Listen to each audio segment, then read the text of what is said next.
The most important things to eat during your pregnancy. There are many articles out there explaining what to avoid eating during pregnancy, but maybe they've left you wondering what you should be eating. 1. A nutrient-rich diet. Though you might find yourself craving Cheez-Its and fruit roll-ups, or pickles and ice cream, maximizing nutrient intake during pregnancy is important.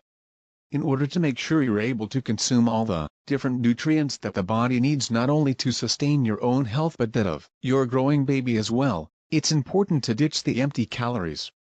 2. A balanced diet. A combination of carbohydrates, fats and proteins are essential for health, and these needs change a bit during pregnancy.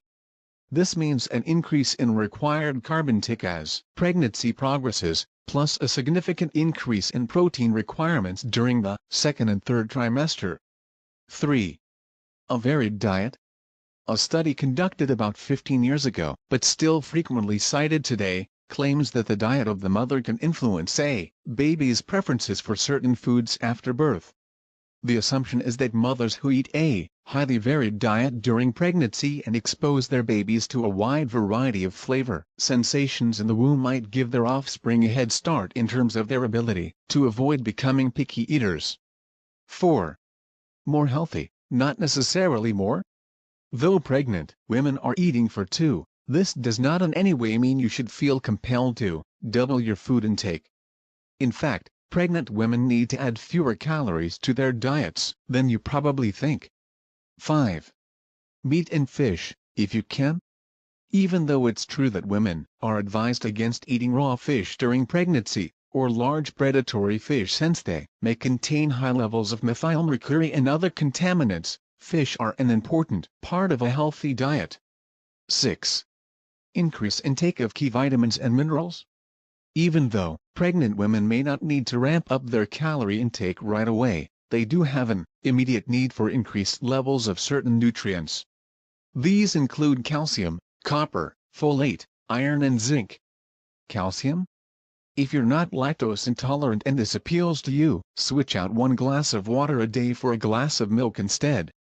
If you've outgrown your taste for the stuff as a beverage, try adding it to hot whole grain breakfast cereal in the morning, topped with fresh fruit and nuts. Copper? This one might be a bit of a disappointment. Organ meats and shellfish are probably the best dietary sources of copper. If that's your thing, great. If not, supplementation with a vitamin is possible, and there are other food sources that you might find more palatable as well. To add copper to your diet, you can also ramp up your intake of nuts and seeds. Folate? Just in case you're confused about the terminology, and you're definitely not alone on this one, folic acid is a synthetic form of folate, which occurs naturally in foods. Folic acid intake is essential during the earliest stages of pregnancy in order to avoid neural tube defects. Iron? Not only is this mineral essential for fetal growth and development, it's required to help boost the production of red blood cells, which is essential during pregnancy. This is one of those nutrients that the experts say may be easiest to obtain in adequate amounts through supplementation.